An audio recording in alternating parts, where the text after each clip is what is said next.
রবীন্দ্রনাথ এবং সুভাষচন্দ্রের পারস্পরিক সম্পর্ক নিয়ে আমাদের কবি ও বিদ্রোহী শীর্ষক আলোচনার আজ তৃতীয় পর্ব। এই পর্বের প্রথমেই আমি আমার সকল শ্রোতাদের আন্তরিক ধন্যবাদ ও কৃতজ্ঞতা জানাই, যারা নানাভাবে আমাকে বহু তথ্য এবং তাদের সমর্থন বারবার জানাচ্ছেন বিভিন্নভাবে।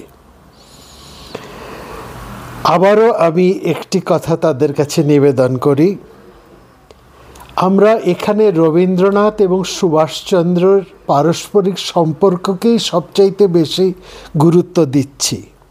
এই অনালোচিত এবং স্বল্প আলোচিত বিষয়গুলোকে আবার নতুন করে আপনাদের কাছে আমরা তুলে ধরার এটা আমাদের একটা প্রয়াস।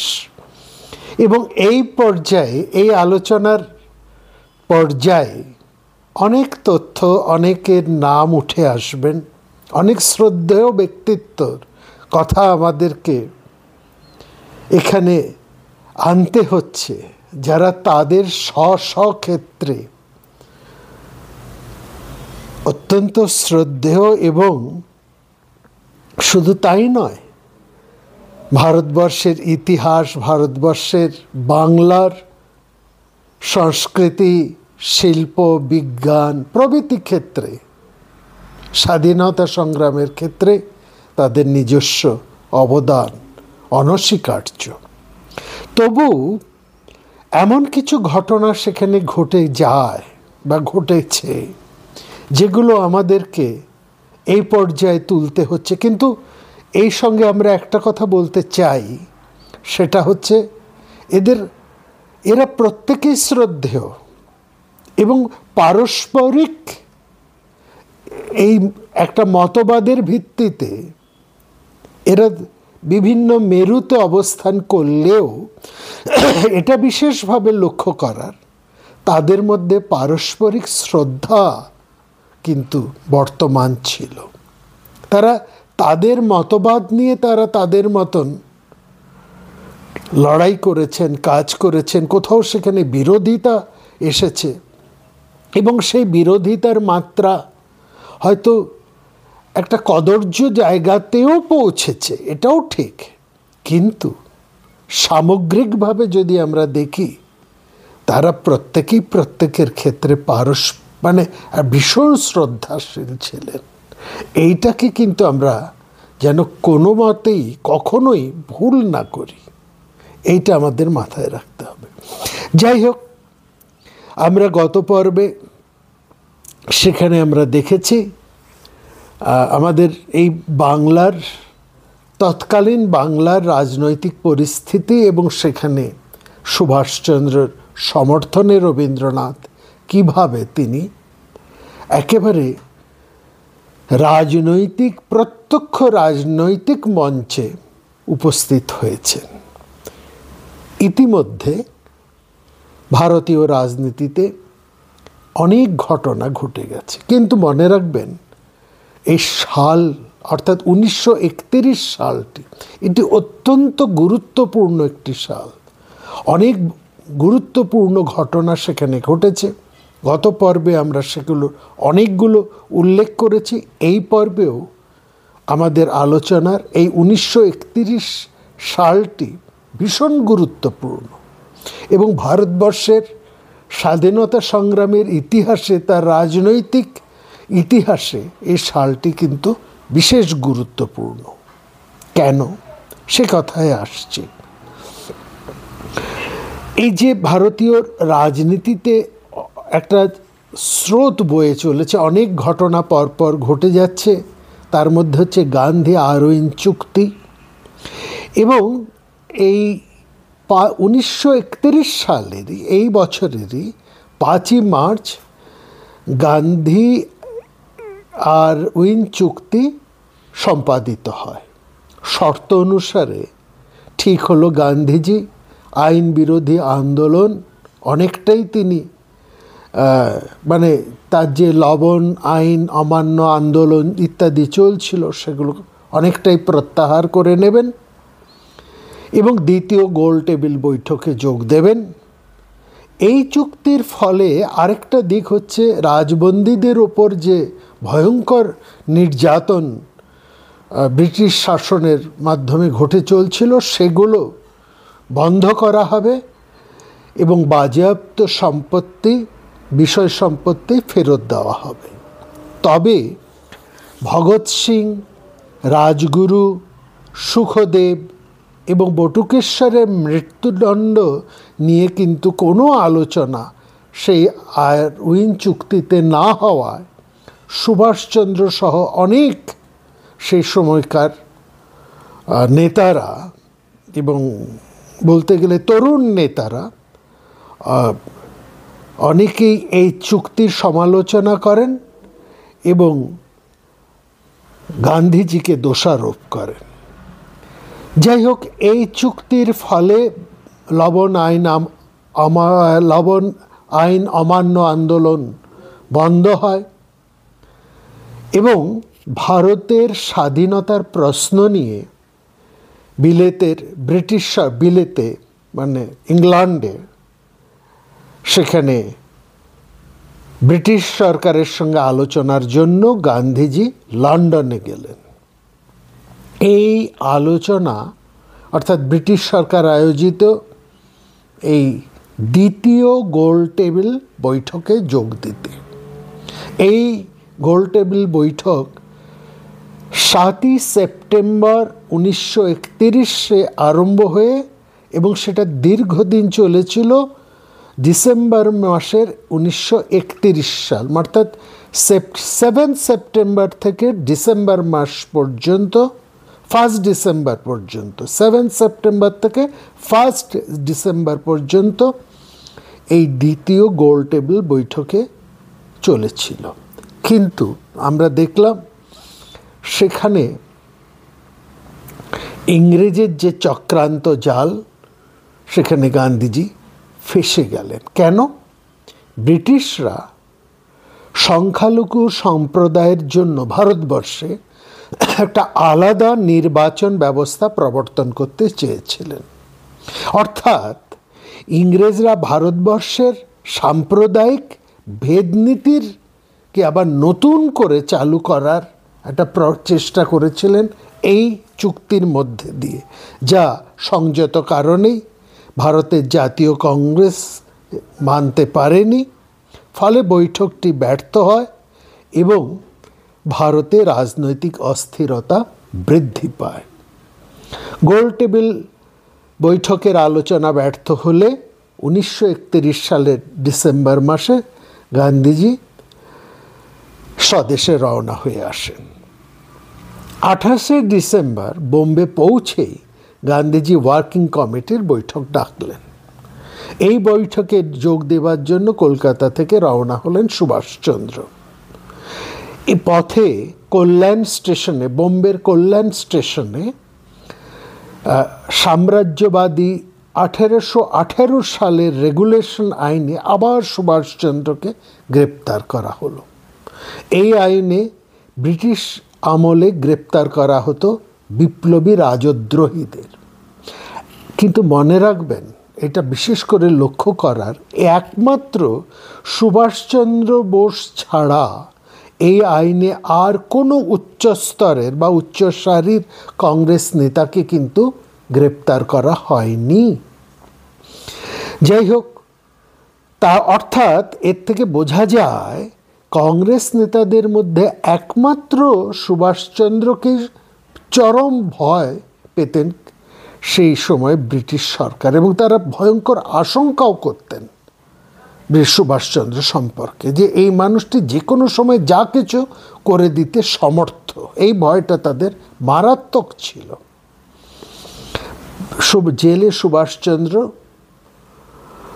যক্ষা রোগে মানে ক্ষয় রোগে আক্রান্ত হয়ে গুরুতরভাবে অসুস্থ হয়ে পড়লেন। প্রায় 1 বছর কারারুদ্ধ থাকার পর বিশিষ্ট ডাক্তারদের সুপারিশে ইউরোপে গিয়ে চিকিৎসা করবার শর্তে সুভাষচন্দ্রকে জেল থেকে সতর্ক প্রহরায় ঘেরাও করে বোম্বাই বন্দরের জাহাজে তুলে দিলেন এবং জাহাজে তাকে বন্দিদশা থেকে মুক্তি দেওয়া হলো।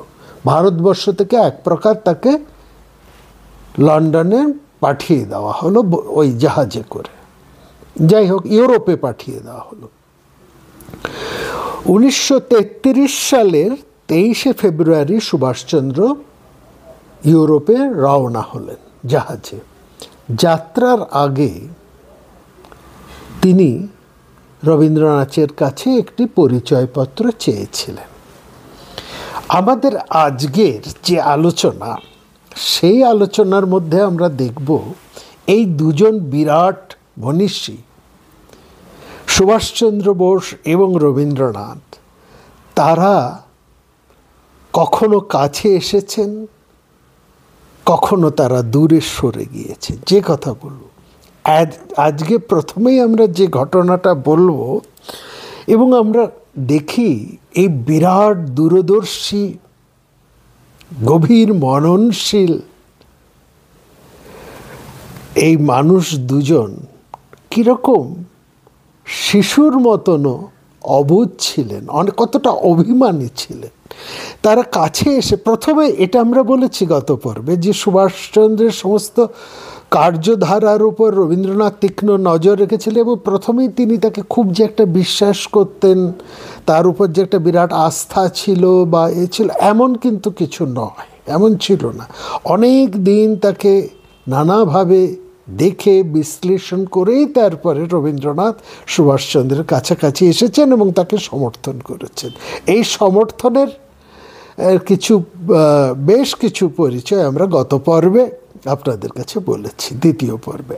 আজকে দেখব আবার আমরা কাছে এসেও তারা কিন্তু কাছে আসতে পারলেন না, কিভাবে তারা পরস্পর থেকে দূরে সরে গেলেন, কোন ঘটনার পরিপ্রেক্ষিতে, সেটাই আমরা আজকে বলছি। তো এই যে ইউরোপে রওনা দিয়েছেন 1933 সালের 23শে ফেব্রুয়ারি সুভাষচন্দ্র, যাত্রার আগে তিনি রবীন্দ্রনাথের কাছ থেকে একটা পরিচয়পত্র চেয়ে পাঠিয়েছিলেন। এখানে একটা কথা বলিনি, 1931 সালের ডিসেম্বর মাসে গান্ধীজি বোম্বেতে আসেন গোল টেবিল বৈঠক ব্যর্থ হবার পর। এসেই তিনি ওয়ার্কিং কমিটির মিটিং ডাকেন। 1931 সালের জানুয়ারি মাসে এই ওয়ার্কিং কমিটির মিটিংয়ে, ডিসেম্বরে এসছেন 1932 সালে, 1932 সালের জানুয়ারি মাসে বোম্বেতে এই ওয়ার্কিং কমিটির বৈঠক ডাকা হয়। সেই বৈঠকে যোগ দিতে সুভাষচন্দ্র বাংলা থেকে যাচ্ছিলেন। পথে কল্যাণ স্টেশনে, মহারাষ্ট্রের বোম্বের কাছের কল্যাণ স্টেশনে সুভাষচন্দ্রকে গ্রেপ্তার করে এবং 1 বছর তিনি বোম্বে জেলে বন্দি থাকেন। সেই সময় তার যক্ষাতে তিনি আক্রান্ত হন এবং বড় বড় ডাক্তারদের সুপারিশে ইউরোপে গিয়ে তিনি চিকিৎসা করবেন, এই শর্তে তাকে মুক্তি দেওয়া হয়। এই 1933 সালের 23শে ফেব্রুয়ারি তিনি মুক্তি পেয়ে জাহাজে করে ইউরোপের দিকে রওনা হলেন। এই সময় যাত্রার পূর্বাহ্নে সুভাষচন্দ্র রবীন্দ্রনাথের কাছে একটি পরিচয়পত্র চেয়ে পাঠিয়েছিলেন। এখান থেকেই আজকের কাহিনীর শুরু। গান্ধীজিকেও তিনি একটি চিঠি দেওয়ার জন্য তার সেক্রেটারি মহাদেব দেশাইয়ের কাছে লিখেছেন। বিপ্লবী নলিনী কিশোর গুহ বাংলায় বিপ্লববাদ নামে একটি বই লিখেছেন, খুব গুরুত্বপূর্ণ সেই বই। সেই বইটি আমাদের এই আজকের আলোচনার অন্যতম আকর গ্রন্থ। তো যাই হোক, সেই বইটিতে নলিনী কিশোর গুহ লিখছেন যে গান্ধীজি সুভাষচন্দ্রকে জানিয়ে দিলেন যে তার পক্ষে কোনো চিঠি দেওয়া সম্ভব হবে না।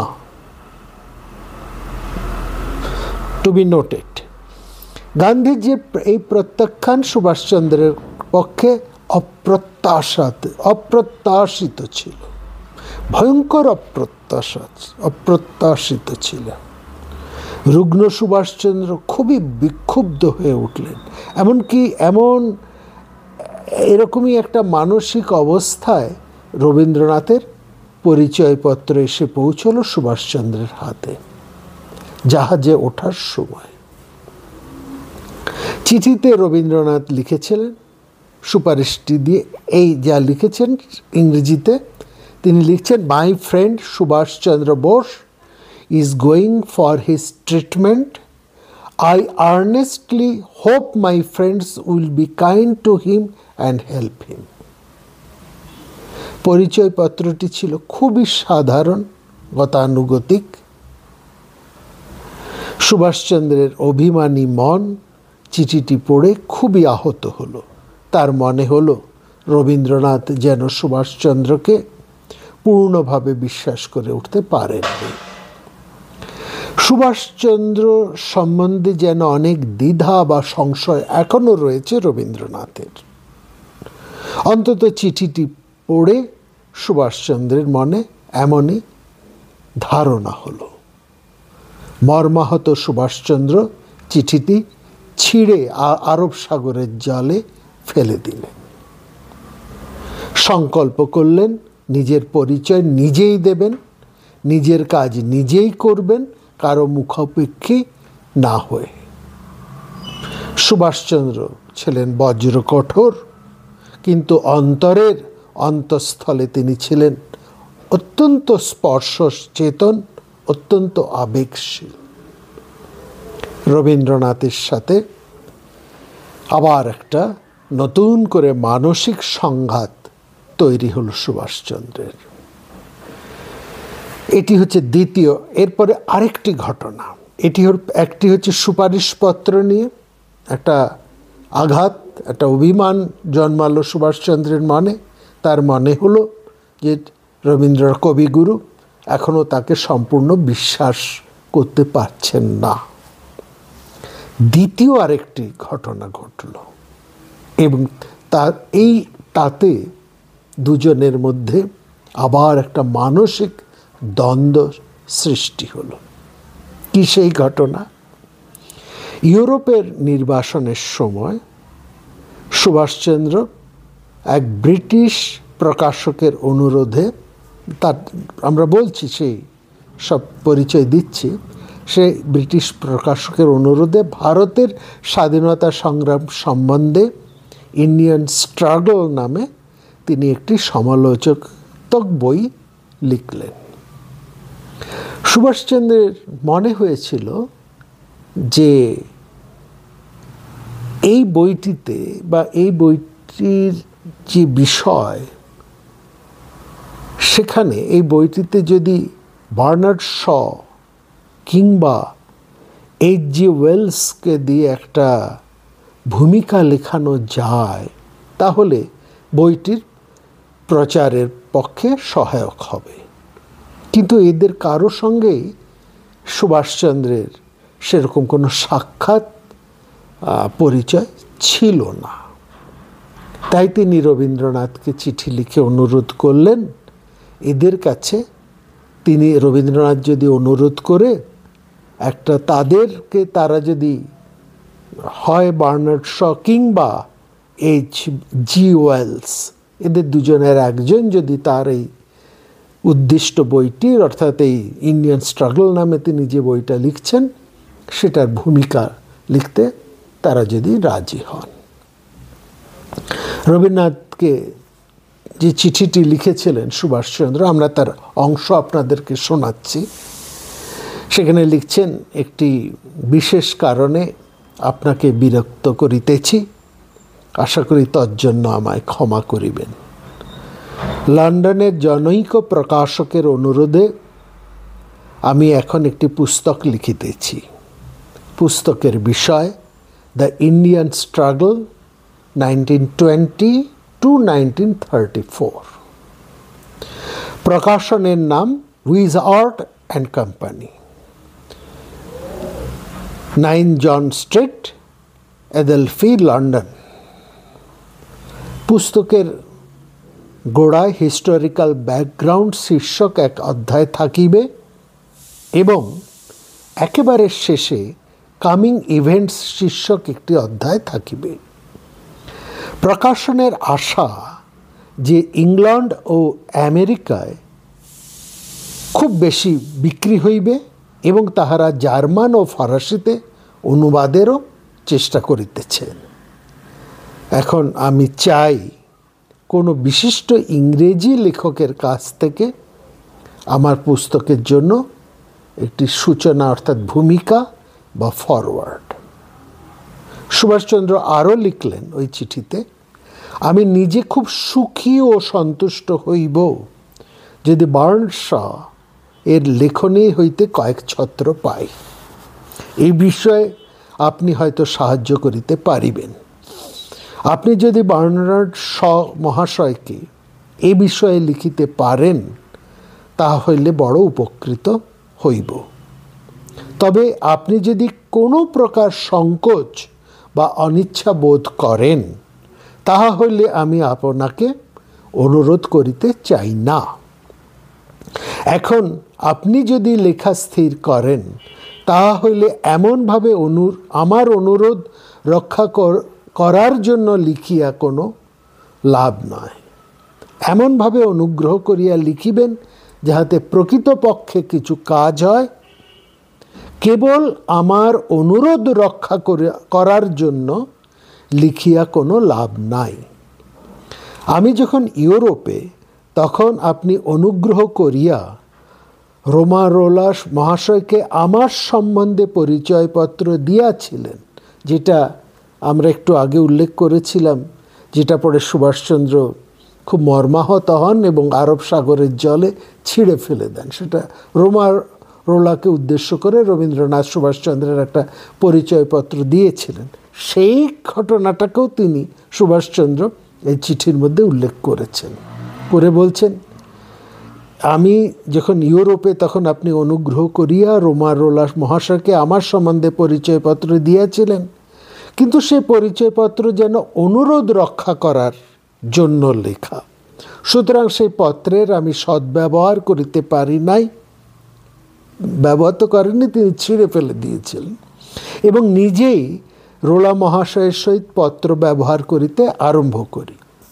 বার্নার্ড শ মহাশয় বোধ হয় আমার সম্বন্ধে কিছুই জানেন না, সুতরাং তাহাকে ভালো করিয়া লেখা দরকার হইবে। রবীন্দ্রনাথের ওই যে পরিচয়পত্র সম্বন্ধে সুভাষচন্দ্রের আহত মনের একটা প্রতিফলন রয়েছে এই চিঠিতে। তার ইঙ্গিত অস্পষ্ট নেই, এটা খুব স্পষ্ট, আমরা সবাই বুঝতে পারছে। কিন্তু এই চিঠিতে সুভাষচন্দ্র কবিগুরুকেও রবীন্দ্রনাথকেও আঘাত দিলেন এমন একটা উক্তি করে, যা রবীন্দ্রনাথের কাছে ছিল অপ্রত্যাশিত। সুভাষচন্দ্রের সেই চিঠিতে আরও লিখলেন, বার্নার্ড শ ব্যতীত আরেকজনের কাছ থেকে ফরওয়ার্ড পাইলেও কাজ হইতে পারে। H.G. ওয়েলস। রোলা মহাশয়ের কথা আমার মনে হইয়াছিল, কিন্তু তিনি প্রচণ্ড রকমের গান্ধী ভক্ত, অথচ আমি তাহা নহি এবং তাহাকে আমি সে কথা জানাইয়াছি। সুতরাং রোলা মহাশয় যে আমার পুস্তকের সূচনা লিখিতে রাজি হইবেন সে আশা আমি করিতে পারি না। বার্নার্ড শ কিংবা ওয়েলস মহাশয় মহাত্মাজি সম্বন্ধে উচ্চ ধারণা পোষণ করেন, কিন্তু তাহারা অন্ধভক্ত নন, সুতরাং তাহারা হয়তো রাজি হইতে পারেন। এরপরে যা লিখলেন সুভাষচন্দ্র, তা একমাত্র সুভাষচন্দ্রই লিখতে পারেন। তিনি লিখছেন, আপনার কথাও আমার মনে হইয়াছিল, কিন্তু আমি জানি না আপনি রাজনীতি বিষয়ক পুস্তকের জন্য কিছু লিখিতে রাজি হইবেন কিনা। এতদ ব্যতীত আপনি নিজে সম্প্রতি মহাত্মাজির অন্ধভক্ত হইয়া পড়িয়াছেন। অন্তত পক্ষে আপনার লেখা পাঠ করিলে সেইরূপ ধারণা মানুষ স্বভাবত পোষণ করিতে পারে। এরূপ অবস্থায় মহাত্মাজির সমালোচনা আপনি বরদাস্ত করিতে পারিবেন কিনা আমি জানি না। আমার পুস্তকটা হইবে an objective study of the Indian movement from the standpoint of an Indian nationalist. দেখুন, সুভাষচন্দ্রের প্রকৃতি ছিল অত্যন্ত অকপট, অর্থাৎ তিনি যা ভাবতেন সোজাসুজি তা তিনি বলতেন বা লিখতেন, মনে মুখে এক, কোনো কপটতা সুভাষচন্দ্রের চরিত্রের মধ্যে কখনোই ছিল না। তাছাড়া সে সময় গান্ধী বিরোধী পরিবেশ ও মানসিকতার প্রতিফলন এই চিঠির মধ্যে ছিল। 1930 থেকে 1932 সালের এই যে একটা রাজনৈতিক ঘটনা চলেছে, সেখানে আইন অমান্য আন্দোলনের যে ব্যর্থতা, এবং তারপরে গান্ধীজির যখন অরাজনৈতিক কর্মসূচি গ্রহণ করেন, যেমন হরিজন উন্নয়নের প্রতি বিশেষ গুরুত্ব দিলেন, তখন কংগ্রেসের অনেক নেতার মনে হলো, বিশেষ করে তরুণ নেতাদের মনে একটা প্রচণ্ড ক্ষোভের সৃষ্টি হয়েছিল। নেহেরু তার আত্মজীবনীতেও সে সময়কার গান্ধী নীতি এবং গান্ধী রাজনীতি বিরোধী মনোভাবের কথা গোপন করতে পারেননি। আচার্য নরেন্দ্র দেব, জয়প্রকাশ নারায়ণ, ইউসুফ মেহের আলী, যারা অপেক্ষাকৃত তরুণ নেতারা ছিলেন, তারা গান্ধীজির নীতি, পদ্ধতি এবং নেতৃত্বের বিরুদ্ধে একটা বিকল্প সন্ধানে তখন কংগ্রেসের মধ্যে কংগ্রেস সোশ্যালিস্ট পার্টি নামে একটা গান্ধী নীতি বিরোধী সংগঠন গড়ে তোলেন। ভারতের বাইরে সে সময় সর্দার বল্লভভাইয়ের বড় ভাই বিঠ্ঠল ভাই প্যাটেল, এই বিঠ্ঠল ভাই প্যাটেল হচ্ছে সর্দার বল্লভভাই প্যাটেলের বড় ভাই দাদা, তিনিও একজন সে সময়কার বড় রাজনৈতিক সমর্থক, মানে বিপ্লবী কর্মী ছিলেন। তিনি রাজনীতি, ভারতবর্ষের স্বাধীনতা সংগ্রামের তারও যথেষ্ট অবদান আছে, কিন্তু তিনিও গান্ধী নীতিকে সমর্থন করতেন না, এবং গান্ধী নীতিকে সমর্থন করতেন না বলে তিনি কিন্তু অনেকটা মানে ইতিহাসের আলো তার উপরে তেমনভাবে পড়েনি, তিনি অনেকটা পেছনের দিকে চলে গেছেন। আমরা যদি পরে কখনো সুযোগ পাই আমাদের আলোচনায়, আমরা এদের নামে যে আজ নরেন্দ্র দেব, জয়প্রকাশ নারায়ণ, ইউসুফ মেহের আলী, তারপরে বিঠ্ঠলভাই প্যাটেল, এদের কথাও আমরা কিছুটা বলবো, এবং এদের যে দৃষ্টিভঙ্গি সেটা কতটা বাস্তব ছিল পরবর্তী সময়ে সেটা কিন্তু বহুভাবে প্রমাণিত। কিন্তু ওই যাই হোক, ভারতবর্ষের এটা একটা দুর্ভাগ্য, রাজনৈতিক ইতিহাস সময়ে সময়ে পরিবর্তিত হয়েছে। যে সরকার যখন এসেছে তারা তাদের দৃষ্টিভঙ্গি থেকে ভারতবর্ষের রাজনৈতিক ইতিহাস লিখেছেন। কখনো অনেক ঘটনাকে তারা বাদ দিয়েছেন, অনেক গুরুত্বকে তারা অস্বীকার করেছেন, অনেককে উল্লেখই করেননি, বা অনেক ঘটনাকে তারা তাদের মতন করে ব্যাখ্যা করেছেন বা একটা বিনির্মাণ করেছেন, এবং সেটা তো এখনও ঘটে চলেছে। যাই হোক, তো এবং সেই সময় বিঠ্ঠল ভাই প্যাটেল এবং সুভাষচন্দ্র দুজনেই যুক্তভাবে ভিয়েনা থেকে এক বিবৃতি দিয়ে গান্ধী নেতৃত্বের ব্যর্থতার কথা উল্লেখ করে ভারতবর্ষের স্বাধীনতা সংগ্রাম পরিচালনায় যে একটা বিকল্প নেতৃত্বের প্রয়োজন এবং সেটা গড়ে তোলার একটা আহ্বান তারা জানিয়েছিলেন। সেই সময়কার এই গান্ধী বিরোধী রাজনীতির প্রতিফলন ঘটেছিল রবীন্দ্রনাথকে লেখা সুভাষচন্দ্রের এই চিঠিটার মধ্যে। এবং এই চিঠির মধ্যে আপনারা দেখেছেন অকপটভাবে সুভাষচন্দ্র তার যা মনে হয়েছে তাই লিখেছেন। তিনি সেখানে রবীন্দ্রনাথকেও কোনো রকমভাবে ছাড় দেননি, তিনি পরিষ্কার লিখেছেন তার যা মনে হয়েছে যে আপনিও খানিকটা অন্ধভক্ত হয়ে পড়েছেন গান্ধীজির, অন্তত আপনার লেখা পাঠ করলে আমাদের তাই মনে হয়। সুতরাং এমতো অবস্থায় মহাত্মাজির সমালোচনা আপনি বরদাস্ত করতে পারবেন কি না আমি জানি না। এরকম রবীন্দ্রনাথকে এরকম চিঠি লেখা একমাত্র সুভাষচন্দ্রের পক্ষেই সম্ভব ছিল, কারণ সুভাষচন্দ্রই স্বভাবতই রবীন্দ্রনাথ দুঃখ বোধ করেছিলেন সুভাষচন্দ্রের চিঠিতে। কিন্তু এই চিঠিতে একটা বড় কাজ হলো, ভীষণ একটা টার্নিং পয়েন্ট বলা যায়।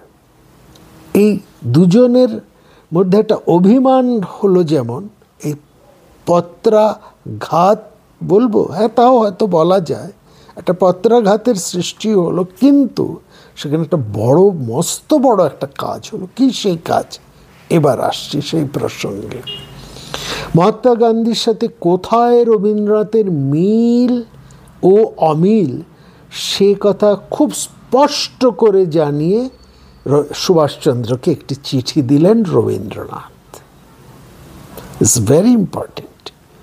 তাছাড়া বার্নার্ড শর রোখাচোখা প্রকৃতির বৈশিষ্ট্য রবীন্দ্রনাথের অজানা ছিলেন না, কারণ বার্নার্ড শ সবাইকে পাত্তা দিতেন না, সব ব্যাপারে তাকে খুব একটা গুরুত্ব দিতেন না। তিনি একদম একটু রোখা শোকা টাইপের মানুষ ছিলেন।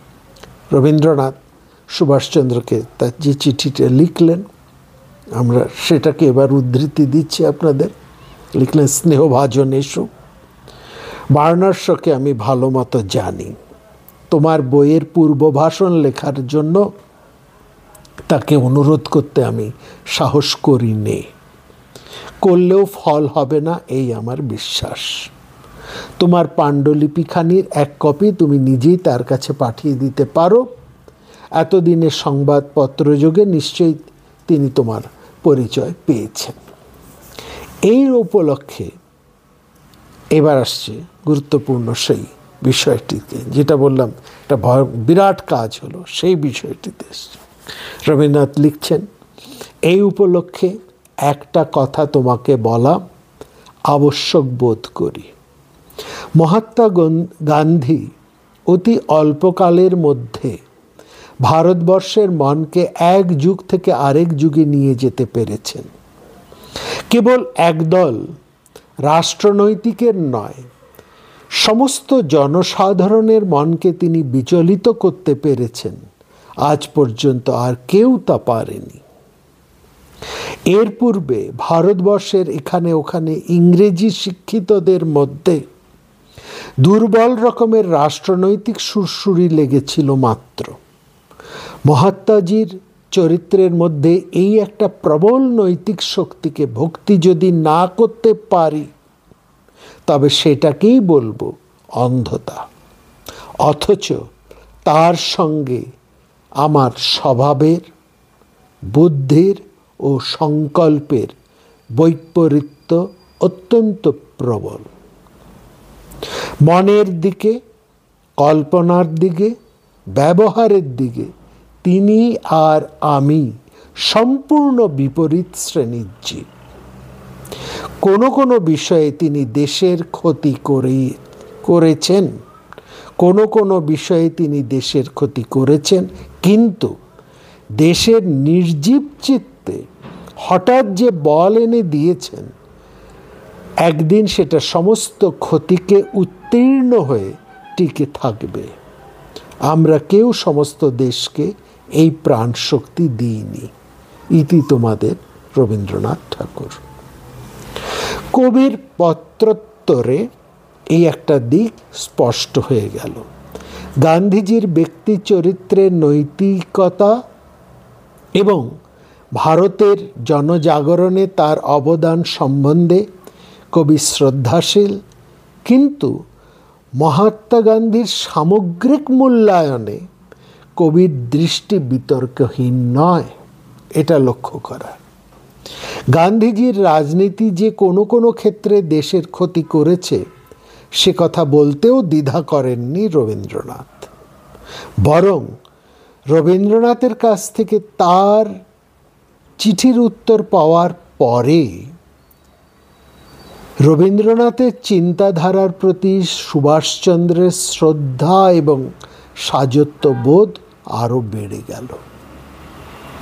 ইন্ডিয়ান স্ট্রাগল বইটি প্রকাশিত হলে আমরা দেখব, একটু আমরা আলোচনা করব, সেখানে রবীন্দ্রনাথের দৃষ্টিভঙ্গির সাথে সুভাষচন্দ্রের দৃষ্টিভঙ্গির কোনো মৌলিক পার্থক্য কিন্তু তেমন নেই। আসলে গান্ধীজির আপোষপন্থী রাজনীতির সম্পর্কে প্রথম থেকেই রবীন্দ্রনাথের একটা সন্দেহ এবং বিরূপতা ছিল। তার ফলে এই যে বইটি পরে যখন প্রকাশিত হয়, সেখানে আমরা দেখছি যে রবীন্দ্রনাথের দৃষ্টিভঙ্গি আর সুভাষচন্দ্রের দৃষ্টিভঙ্গির মধ্যে মৌলিক কোনো পার্থক্য নেই। যে বইটিতে গান্ধীজির নীতি ও কর্মপন্থা ইংরেজ সরকারের চরিত্র সম্বন্ধে তার দৃষ্টিভঙ্গির প্রসঙ্গে কঠোর সমালোচনা করেছেন সুভাষচন্দ্র, কিন্তু বিশেষ করে লক্ষ্য করার এটাই যে গান্ধীজির ব্যক্তিত্ব, তার নৈতিকতা এবং ভারতীয় জনজাগরণ ও জাতীয় ঐক্য বিধানে গান্ধীজির অবদানের অকুণ্ঠ সুখ্যাতিতে সুভাষচন্দ্র করেছেন। এবং গান্ধীজি যে ভারতীয় জনগণের একটা জাদুকর নেতা, তার অঙ্গুলি হেলনে যে ভারতের জনগণ আন্দোলিত হতে থাকে, সে কথাও অকপটে সুভাষচন্দ্র স্বীকার করেছেন তার ইন্ডিয়ান স্ট্রাগল বইটিতে। এই যে ইন্ডিয়ান স্ট্রাগল বইটি, এইখানে আমরা দেখি যে এটা 1920 থেকে 1942 কেবল একটা ঐতিহাসিক দলিল মাত্রই নয়, বরং একটা চেতনার স্ফুলিঙ্গ যা ভারতবর্ষের ভবিষ্যৎ দিক নির্দেশ করে। 1934 সালে প্রকাশিত এই গ্রন্থে তিনি এই 1920 থেকে 1942 সালের ভারতীয় জাতীয় আন্দোলনের বিশদ বিবরণ তিনি সেখানে দিয়েছেন। ব্রিটিশ সরকার বইটিকে ভারতে নিষিদ্ধ করেছিল, যা এর তাৎপর্যকে আরও বাড়িয়েছিল। সুভাষচন্দ্র এই বইটাকে দুটো ভাগে ভাগ করেছেন। প্রথম অংশ 1920 থেকে 1934 সালের ভারতীয় স্বাধীনতা সংগ্রামের বিবরণ দিয়েছেন, এবং দ্বিতীয় অংশে 1934 থেকে 1942 সাল পর্যন্ত ভবিষ্যৎ রাজনৈতিক পরিকল্পনা উপস্থাপন করেছেন। গান্ধীবাদী অহিংস নীতির পাশাপাশি তিনি বিপ্লবী সংগ্রামের যে প্রয়োজনীয়তা রয়েছে তার কথা দ্ব্যর্থহীনভাবে তিনি বহু উদাহরণ এবং যুক্তি দিয়ে তিনি সেখানে বলেছেন। তার দৃষ্টিতে কংগ্রেসের সীমাবদ্ধতা এবং ব্রিটিশ শাসনের শোষণমূলক নীতির যথাযথ বিশ্লেষণ এই বইটিতে রয়েছে। এই গ্রন্থটি লেখার সময় ভারতীয় রাজনীতিতে দ্বন্দ্ব এবং বিভেদের একটা সূচনা হয়েছিল। কংগ্রেসের অভ্যন্তরীণ মতবিরোধ, গান্ধীজির অহিংস আন্দোলন এবং মুসলিম লীগের পৃথক রাষ্ট্রের দাবির প্রেক্ষিতে নেতাজি এক বিকল্প পথের সন্ধান করেছিলেন। এই বইটির মধ্যে তার পরিচয় আমরা পাই।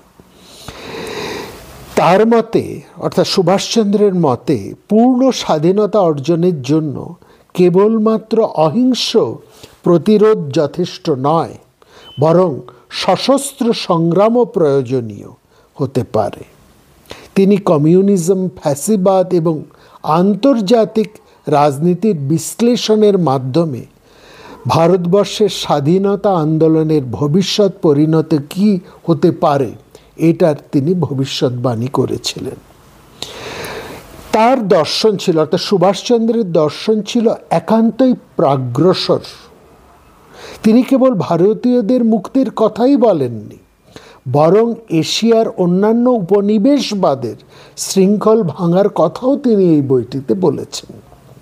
তার মতে, ব্রিটিশ সাম্রাজ্যের বিরুদ্ধে ভারতের সংগ্রাম কেবল জাতীয়তাবাদী চেতনার ফল ছিল না, বরং এটি ছিল বিশ্বব্যাপী সাম্রাজ্যবাদের বিরুদ্ধে এক বৃহত্তর লড়াই।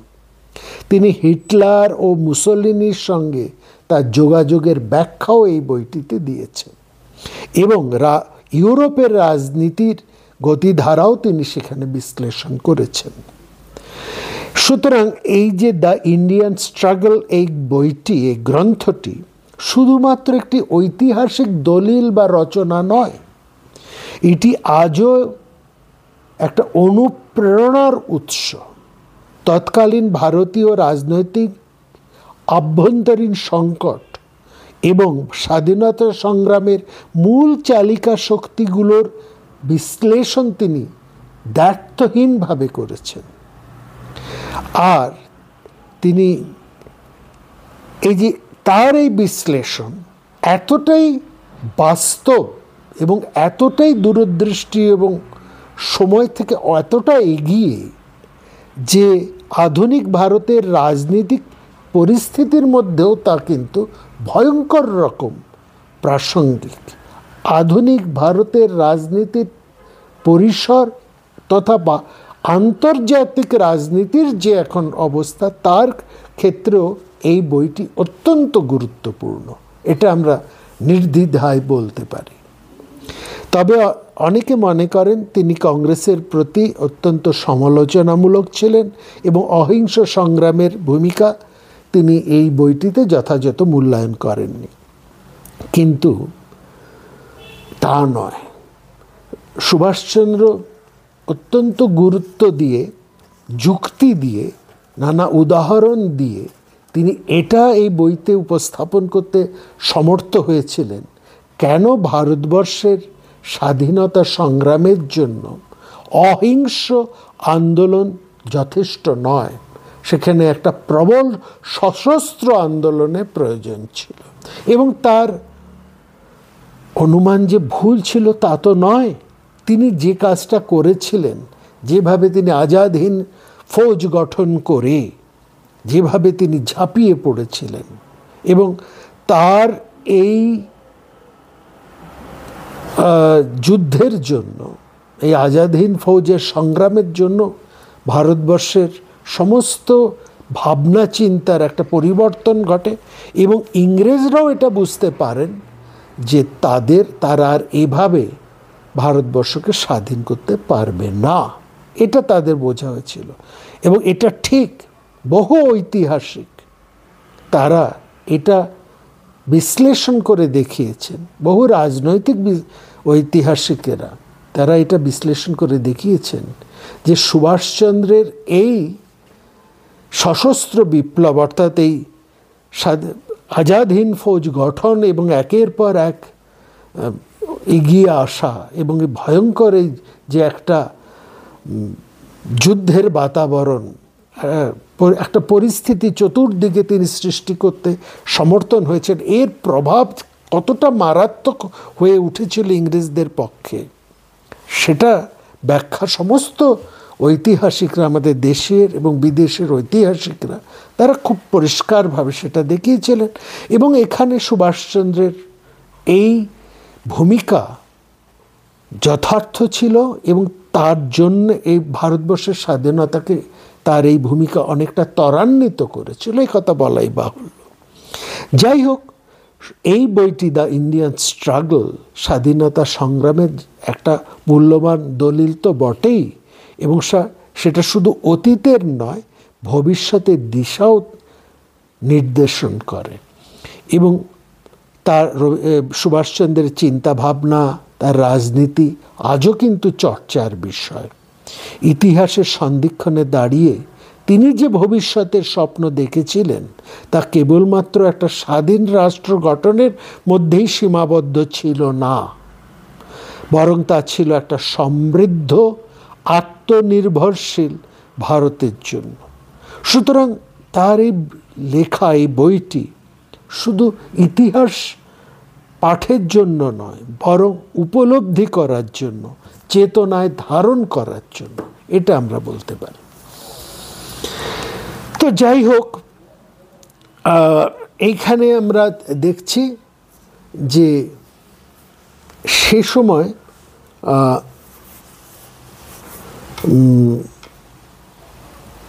বইটিতে বইটি তখন লেখা চলছে, এর মধ্যে একটা ঘটনা ঘটল। 1934 সালের 1 ডিসেম্বর, সুভাষচন্দ্র তখন ইউরোপে, সেখানে অন্তরীণ রয়েছেন, ভারতবর্ষে আসার তার কোনো অনুমতি নেই। কিন্তু 1934 সালের 1 ডিসেম্বর সুভাষচন্দ্রের পিতা জানকীনাথ বসু পরলোকগত হলেন। পিতার মৃত্যু সংবাদ পেয়ে সুভাষচন্দ্র ব্রিটিশ শাসনের নিষেধাজ্ঞা অমান্য করেই বিমানে করাচি বন্দরে এসে পৌঁছলেন। সঙ্গে সঙ্গেই তাকে গ্রেপ্তার করে কলকাতায় আনা হলো। সুভাষচন্দ্রের ইন্ডিয়া স্ট্রাগল বইটির একটা পাণ্ডুলিপি তিনি সঙ্গে করে এনেছিলেন। সব কিছু তন্ন তন্ন করে তল্লাশি করে এই পাণ্ডুলিপিটি বাজেয়াপ্ত করে নিল ব্রিটিশ সরকার। Rabindranath, Bernard Shaw, H G. Wells প্রমুখ মনীষী ব্রিটিশ সরকারের এই আচরণের তীব্র নিন্দা করে বিবৃতি দিলেন। এই ঘটনার পর সুভাষচন্দ্র যদি বার্নার্ড শ কিংবা এইচ.জি. ওয়েলসকে তার গ্রন্থের ভূমিকা লেখার জন্য অনুরোধ করতেন, তাহলে তারা অবশ্যই সম্মত হতো, এই কথা আমরা নির্দ্বিধায় বলতে পারি। কিন্তু সুভাষচন্দ্র তা করেননি। ফলে তিনি যে কত বড় তেজস্বী পুরুষ ছিলেন, কি প্রগাঢ় তার আত্মবিশ্বাস ছিল, এটা এই সমস্ত ঘটনার মধ্যে দিয়ে বারবার প্রমাণিত হয়। যাই হোক, মূল পাণ্ডুলিপির মূল কপিটি প্রকাশকের কাছে ছিল, যার ফলে বইটি প্রকাশ হতে কোনো রকম অসুবিধা হয়নি। 1935 সালের 17 জানুয়ারি বইটি প্রকাশিত হয়, কিন্তু বইটি ভারতবর্ষে সম্পূর্ণ নিষিদ্ধ হয়। সেটা ভারতবর্ষে কোনোভাবেই সেটা প্রকাশিত হবার অনুমতি পায়নি। যাই হোক, পিতৃশ্রাদ্ধের পর আবার সুভাষচন্দ্রকে ইউরোপে নির্বাসনে পাঠিয়ে দিল ব্রিটিশ সরকার। প্রায় 3.5 বছর নির্বাসন ভোগ করার পর 1936 সালে 10ই মার্চ জাহাজে তিনি ভারতবর্ষে ফিরে এলেন। সেই সঙ্গে সঙ্গে ভারতবর্ষের মাটিতে নাবা মাত্রই 1818 সালে, এটা হচ্ছে 1936 সালের কথা, আর 1818 সালের রেগুলেশনে সুভাষচন্দ্রকে গ্রেপ্তার করা হলো এবং গ্রেপ্তার করে কিছুদিন জেলে রেখে সুভাষচন্দ্রকে কার্শিয়াংয়ে তার দাদা শরৎ বসুর বাড়িতে অন্তরীণ করে রাখা হয়। 8ই মে সারা দেশে, অর্থাৎ ভারতবর্ষের সর্বত্র সুভাষ দিবস পালন করা হলো। এই দিবস উপলক্ষে রবীন্দ্রনাথ একটি হৃদয়স্পর্শী বিবৃতি দিলেন। অর্থাৎ আমরা দেখছি কখনো এরা দুজন খুব কাছে আসছেন, আবার এমন কিছু ঘটনা ঘটছে দুজনের অভিমানী মন দুজনের থেকে সরে যাচ্ছে।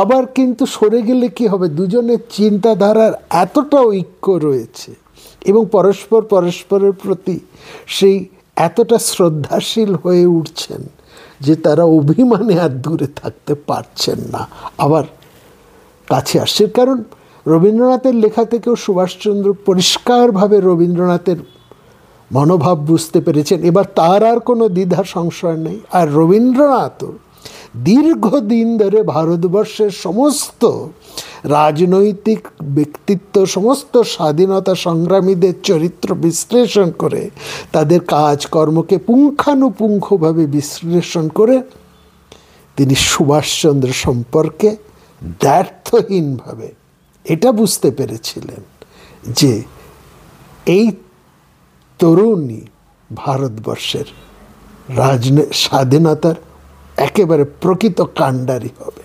এই জন্য সুভাষচন্দ্রকে রবীন্দ্রনাথ দেশনায়ক উপাধিতে ভূষিত করেছিলেন। আসবো সে কাহিনীতে পরে। তো যাই হোক, 8ই মে সুভাষচন্দ্রকে মুক্ত করার জন্য সারা দেশে সুভাষ দিবস পালন করা হলো এবং যেটা আমরা বললাম এই দিবস উপলক্ষে রবীন্দ্রনাথ একটা হৃদয়স্পর্শী বিবৃতি দিলেন। সুভাষচন্দ্রের মুক্তির দাবি করে কবিগুরু সেই বিপ্লবীদেরও কথা স্মরণ করিয়ে দিলেন দেশবাসীকে। দেখুন, এই জায়গাটাই দেখুন, আর এটা একটা অত্যন্ত গুরুত্বপূর্ণ পয়েন্ট। হ্যাঁ, এটা আমরা অনেকেই স্বীকার করি না, ভুলে যাই। ইতিহাসে এই জায়গাটা সেইভাবে আলোচিত হয়নি। এখানে রবীন্দ্রনাথ সুভাষচন্দ্রের অত্যন্ত প্রশংসা করে তার মুক্তির দাবি জানিয়ে সেই লেখার মধ্যে একই সঙ্গে সারা দেশবাসীকে এটাও স্মরণ করিয়ে দিলেন সেই সমস্ত বন্দীদের কথা, সেই সমস্ত স্বাধীনতা সংগ্রামীদের কথা যারা বছরের পর বছর বন্দী আছেন ব্রিটিশ রাজের বন্দি শিবিরগুলিতে। 1930 সাল থেকে গ্রেপ্তার করা শুরু হয়েছে এই বিপ্লবীদের, বিচারের কোনো অবকাশ না দিয়েই দীর্ঘদিন ধরে এদেরকে কারারুদ্ধ করে রাখা হয়। এই বিপ্লবীদের মুক্তির দাবিতে রবীন্দ্রনাথের কণ্ঠে সবচেয়ে বলিষ্ঠ প্রতিবাদ ধ্বনিত হয় এই সময়। কবির এই বিষয়ে একটা কথা অত্যন্ত প্রাসঙ্গিক, শুনতে খারাপ লাগলেও অত্যন্ত নির্মম সত্য, কঠিন সত্য। সেটা হলো ব্রিটিশ শাসনের সময় যেভাবে সুভাষচন্দ্রের উপর নানাভাবে অত্যাচার করা হয়েছে, গান্ধীজি কখনো তার কোনো প্রতিবাদ করেননি। এবং শুধু তাই নয়, রবীন্দ্রনাথের এই প্রতিবাদের গুরুত্ব এবং মূল্য ছিল অনেক বেশি, অপরিসীম। কারণ সেই সময় এই বিভিন্ন ভারতবর্ষের বিভিন্ন জেলে 1930 সাল থেকে এই 6-7 বছর ধরে কোনো বিনা বিচারে যে অসংখ্য বন্দীরা নির্মম যন্ত্রণা অত্যাচার ভোগ করে চলেছে, তাদের মুক্তির দাবি সম্পর্কেও গান্ধীজি ছিলেন সম্পূর্ণ নীরব। ওই গান্ধী আরউইন চুক্তিতে বড় বড় কংগ্রেসের প্রথম সারির নেতারাই কেবল মুক্তি পেয়েছিলেন। সাধারণ শ্রেণীর বন্দীরা যারা তখনও জেলে পড়ছেন, তাদের সম্পর্কে গান্ধীজি একটি শব্দ উচ্চবাচ্য করেননি। এবং সেই জন্যে রবীন্দ্রনাথ সেই চিঠির মধ্যে তিনি লিখলেন বা বললেন যে অনেক দুঃখ, অনেক নাম রূপে সমস্ত দেশ জুড়ে জমে উঠেছে। সে দুঃখ দরিদ্রের দুঃখ, অক্ষমের দুঃখ, তার মধ্যে কেবলই আছে শোচনীয়তা। এমন কিছু নেই যা আজকের দিনে পৃথিবীর বড় বড় সমস্যার পাশে এসে দাঁড়াতে পারে। আমাদের দেশে অর্ধাসন, অনশন দেশ কালে পরিব্যাপ্ত, তার বেদনা ঘরে ঘরে। কিন্তু ক্রন্দনধ্বনি ঘরের বাইরে পৌঁছবার মতো কণ্ঠ দেশের নেই। আমাদেরও যে বাঁচতে হবে এমন দাবি নেই মানব সমাজের কাছে। পিপাসার জল নেই, অন্ন নেই, অযজ্ঞের ব্যবস্থা নেই। মরে যাচ্ছে দ্রুত বেগে, বেঁচে থাকছি আদমরা হয়ে, এর প্রতিকার তো নেই। যথেষ্ট ও কষ্টে যন্ত্রণার মধ্যে দিয়ে চলতে হচ্ছে। এবং তিনি বললেন, বাংলাদেশে হাজার হাজার নরনারী আজ বন্দিশালায়, বিচারের দাবি করছি। বিনা বিচারে যারা দণ্ড ভোগ করেছে অপরিমিত কাল ধরে, তাদের মধ্যে দেশের যে বেদনা আছে তার চেয়ে অনেক বড় হয়ে আছে দেশের অসম্মান। আনন্দবাজার পত্রিকার 12 মে 1936 সালে রবীন্দ্রনাথের এই চিঠিটি, খোলা চিঠিটি প্রকাশিত হয়েছিল। রবীন্দ্রনাথ এই সময় পণ্ডিত জওহরলাল নেহরুর অনুরোধে ইন্ডিয়ান সিভিল লিবার্টিজ ইউনিয়নের অনারারি প্রেসিডেন্ট হওয়ার অনুরোধ গ্রহণ করলেন। সরোজিনী নাইডু হলেন এই কমিটির চেয়ারপারসন।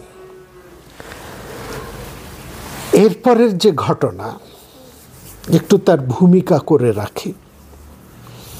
1937 সালের 17 মার্চ ভারতের 11টি প্রদেশের 6টি প্রদেশে কংগ্রেসি মন্ত্রিসভা গঠিত হয়। সেই দিনই অসুস্থ অবস্থায় সুভাষচন্দ্রকে মুক্তি দেয় ব্রিটিশ সরকার। রবীন্দ্রনাথ সঙ্গে সঙ্গে একটা অভিনন্দন বার্তা পাঠান সুভাষচন্দ্রকে, আর কেউ পাঠাননি, এটাও বিশেষ করে লক্ষ্য করার। 6 এপ্রিল কলকাতা শ্রদ্ধানন্দ পার্কে রামানন্দ চট্টোপাধ্যায়ের সভাপতিত্বে এক বিশাল জনসভায় সুভাষচন্দ্রকে সম্বর্ধনা দেওয়া হয়। শান্তিনিকেতন থেকে কবির এই সভায় রবীন্দ্রনাথ এই সভায় এই বার্তা পাঠিয়ে বলেন, সমগ্র জাতির কণ্ঠের সঙ্গে কণ্ঠ মিলাইয়া আমি সুভাষকে অভিনন্দিত করিতেছি। এরপর যে ঘটনাটা ঘটল সেটা মূল হচ্ছে 1938 সালে হরিপুরা কংগ্রেসে সভাপতি মনোনীত করা হলো সুভাষচন্দ্রকে। এর আগে মানে এই যে সভাপতি মনোনীত করা হলো সেটা প্রায় এক প্রকার বাধ্য হয়ে, কারণ এর আগে দুবার কংগ্রেস সভাপতির জন্য সুভাষচন্দ্রের নাম উঠেছিল। প্রতিবারই গান্ধীজি এই প্রস্তাবের বিরোধিতা করেন, কারণ সুভাষচন্দ্রের রাজনীতি সম্বন্ধে গান্ধীজির মনে গভীর সংশয় ছিল। সুভাষচন্দ্রের কার্যক্রমের ঘোর বিরোধী ছিলেন তিনি। 1928 সালের কলকাতা কংগ্রেসে প্রথম জওহরলাল ও সুভাষচন্দ্র একসঙ্গে গান্ধীজির ডোমিনিয়ন স্ট্যাটাসের প্রস্তাবের বিরোধিতা করেছিলেন।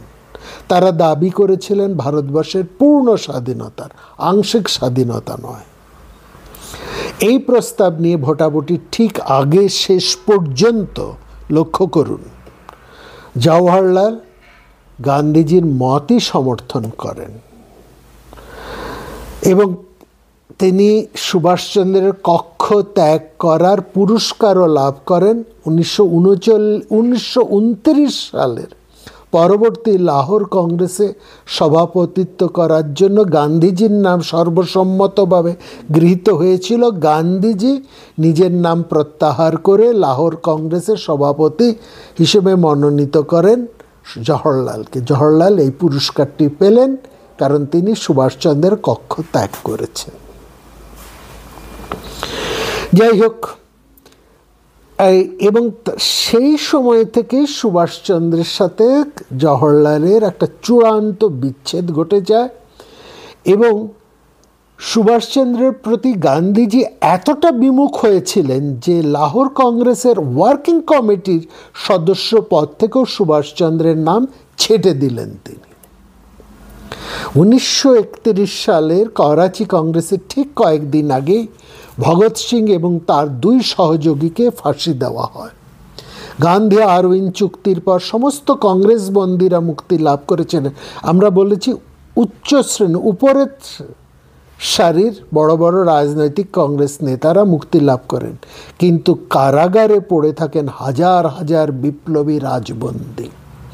গান্ধীজি ভগৎ সিংয়ের ফাঁসির হুকুম রদ করাতে পারেননি ব্রিটিশ সরকারকে দিয়ে। এই জন্য ভগৎ সিংয়ের নওজোয়ান ভারত সভার পক্ষ থেকে গান্ধীজির বিরুদ্ধে কালো পতাকা প্রদর্শন করা হয়।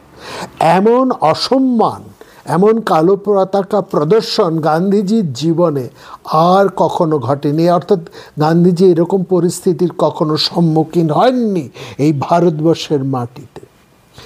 এই সময় করাচিতে যে নওজোয়ান ভারত সভার সম্মেলন হয় তার সভাপতিত্ব করেন সুভাষচন্দ্র।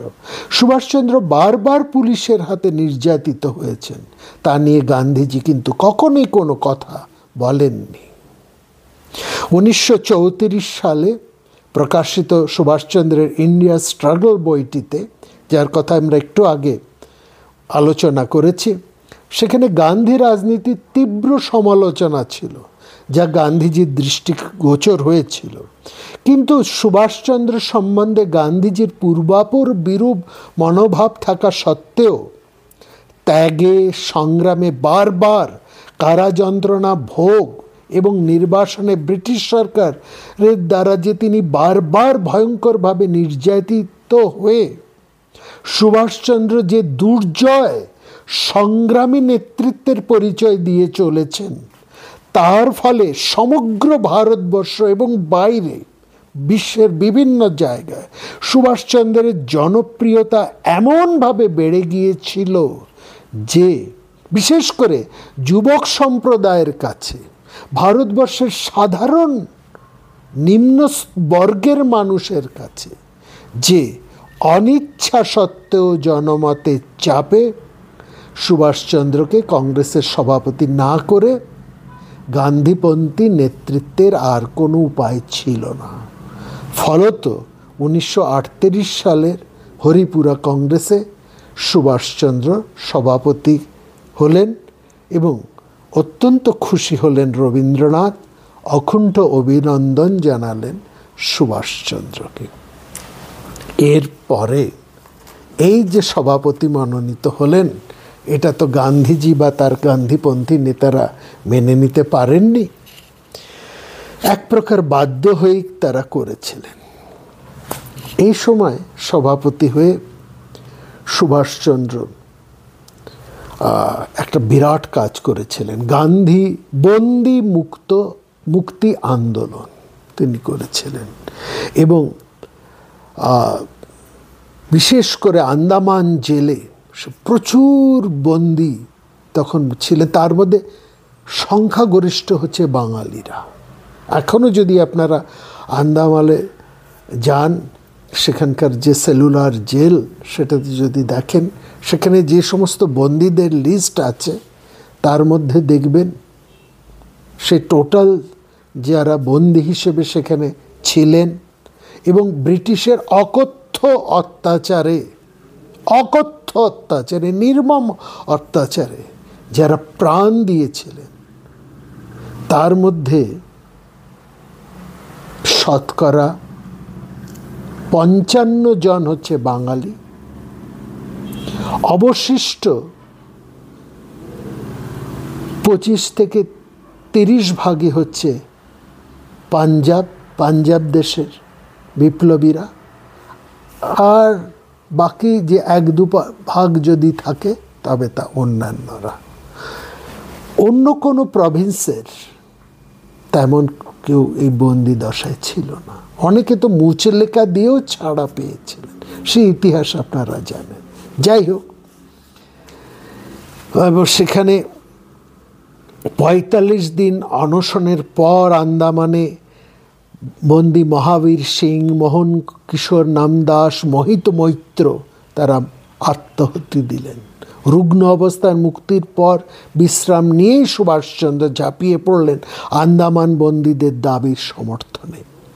টাউন হলে একটা বিরাট জনসভা হলো। ভারতের 60টি কংগ্রেস শাসিত প্রদেশে সমস্ত বিপ্লবীদের মুক্তি দেওয়া আরম্ভ হলো, কিন্তু তখনও বাংলার বন্দীরা তিল তিল করে মরছেন বিভিন্ন জেলে এবং অন্তরীণে আন্দামান বন্দীদের চলছে দীর্ঘ অন্বেষণ।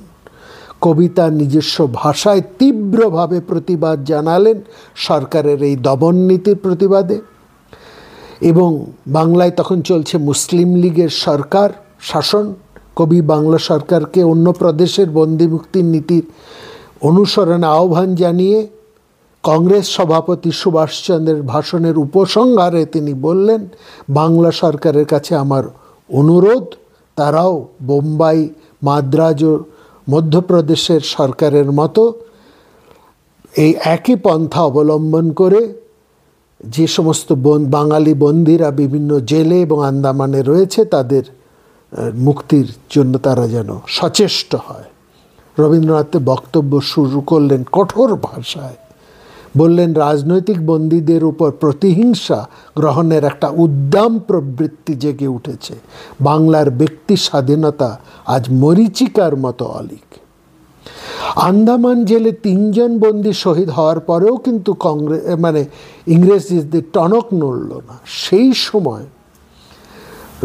সুভাষচন্দ্র এবং রবীন্দ্রনাথ একযোগে এই নিয়ে প্রচণ্ডভাবে সরকারের বিরুদ্ধে চাপ সৃষ্টি করলেন, নানা রকম আন্দোলন গড়ে উঠল এবং তারপরে তখন ইংরেজ সরকার একটা শর্ত দিলেন যে এদেরকে মুক্তি দিলে এরা ইংরেজ শাসন যন্ত্রের প্রতি ভয়ঙ্কর হয়ে উঠতে পারে। রবীন্দ্রনাথ তখন বললেন, বন্দীদের কাছে রবীন্দ্রনাথ তখন একটা টেলিগ্রাম করলেন, বললেন, earnestly appeal two to you to call of hunger strike. বন্দীরা সেখানে তখন অনশন করছেন, বলছে তোমরা অনশন প্রত্যাহার করো, তার জন্য আমি একান্ত অনুরোধ করছি। তোমাদের অনশন প্রত্যাহার করলে ইংরেজরা তোমাদেরকে মুক্তি দেবার একটা চেষ্টা। কবিগুরু তার টেলিগ্রামে লিখলেন, I have wired to Andaman prisoners to give up hunger strike. এটা করলেন তিনি, একদিকে তিনি যেমন টেলিগ্রাম করলেন অনশনরত আন্দামানের বন্দীদের প্রতি, তেমনি তিনি টেলিগ্রাম করলেন গান্ধীজিকে, জওহরলালকে, যে তোমরা এগিয়ে এসো, এইভাবে তোমরা কেন মুখ ফিরিয়ে আছো, তোমরাও সচেষ্ট হও। যে I have wired to Andamans prisoners to give up hunger strike, their lives must be saved. Hope you and Jawaharlal, hope you মানে Gandhiji, and Jawaharlal will exert utmost influence. অনশন ত্যাগ করার জন্য আমি আন্দামান বন্দীদের কাছে তার করেছি, ওদের জীবন অবশ্যই রক্ষা করতে হবে। আশা করি আপনি অর্থাৎ গান্ধীজি ও জওহরলাল বিশেষ চেষ্টা করলেন। গান্ধীজি উত্তর দিলেন, pray depend upon my doing utmost to end Andaman crisis. ভরসা রাখুন, আন্দামান সংকট দূর করার জন্য আপ্রাণ চেষ্টা করব। রবীন্দ্রনাথ সুভাষচন্দ্র গান্ধীজির বিশেষ অনুরোধে আন্দামান বন্দীরা অনশন স্থগিত রাখলেন। গান্ধীজিও বড়লাটের সাথে আলোচনা শুরু করলেন। শেষ পর্যন্ত সুভাষচন্দ্র এবং রবীন্দ্রনাথের ঐকান্তিক প্রচেষ্টায় কংগ্রেস এর প্রথম সারির নেতারা অর্থাৎ গান্ধীজি, জওহরলাল, তারা সক্রিয় হয়ে উঠলেন। সরকারের সঙ্গে আলোচনার ফলে আন্দামান বন্দীদের কলকাতা জেলে ফিরিয়ে আনা সম্ভব হলো। সুভাষচন্দ্র যখন কংগ্রেসের সভাপতি হলেন তখনও বিভিন্ন জেলে অন্তরীণে বন্দী ছিল শত শত রাজবন্দী এবং আন্দামান বন্দীরা। সুভাষচন্দ্রের বন্দি মুক্তির জন্য এই যে তীব্র আন্দোলন এবং গান্ধীজির নিষ্ক্রিয়তাকে সক্রিয়তা করার জন্য সুভাষচন্দ্রের সাথে রবীন্দ্রনাথের একটা যে সংযোগ এবং দুইয়ের একান্ত চেষ্টা, এক্ষেত্রে আমরা দেখছি দুজন আবার খুব কাছে এসেছেন। এই যে কাছে আসাটা, এই কাছে আসাটা আর কখনো ভুল বুঝাবুঝিতে দূর হয়নি। কিন্তু সুভাষচন্দ্রের একটা বিরাট জয়, তিনি বিরাট সভাপতি হয়ে বিরাট একটা কাজ করলেন। শত শত রাজবন্দীদের মুক্তি দিলেন। আন্দামান জেলে যে সমস্ত বাঙালিরা অবর্ণনীয় যন্ত্রণা সহ্য করছিলেন, অনেকে মারা গেছেন, তাদেরকে মুক্তি করতে সক্ষম হলেন। এটা কংগ্রেস সভাপতি হিসেবে সুভাষচন্দ্রের একটা বিরাট কাজ, বিরাট কৃতিত্ব। এছাড়াও তিনি অনেক কাজ করেছিলেন। কিন্তু ওই যে বলেছি, সুভাষচন্দ্রকে সভাপতি করাটা গান্ধীজির ঠিক মনঃপূত ছিল না। ফলে সুভাষচন্দ্রের রাজনৈতিক জীবনে একটা বিরাট সংকট ঘটিয়ে এলো। সেই সংকটটা কেমন, কী রকম সেই ভয়ঙ্কর সংকট, এবং এই সংকটের রবীন্দ্রনাথ কিভাবে সুভাষচন্দ্রের পাশে ছিলেন সক্রিয়ভাবে, ওই বৃদ্ধ অসুস্থ মানুষটি সক্রিয় এসে ঝাঁপিয়ে পড়েছিলেন সুভাষচন্দ্রকে রক্ষা করার জন্য, সেটাও বিশেষ করে লক্ষ্য করার। দুই পথের দুই পথিক, তারা দেশমাতৃকা শৃঙ্খল মুক্তির জন্য কেবলমাত্র নয়, বিশ্ববাসীর মুক্তির আন্দোলনের জন্য তারা কিভাবে সচেষ্ট হয়েছিলেন, তাদের দৃষ্টি এবং হৃদয় কতটা প্রসারিত ছিল, এবং পরস্পরের প্রতি তারা কতটা শ্রদ্ধাশীল ছিল, সেই বিষয় নিয়েই আমরা আসবো আগামী পর্বে। সেখানে আমরা দেখব সুভাষচন্দ্রকে শেষ করে দেবার জন্য কী ষড়যন্ত্রই না রচিত হয়েছিল।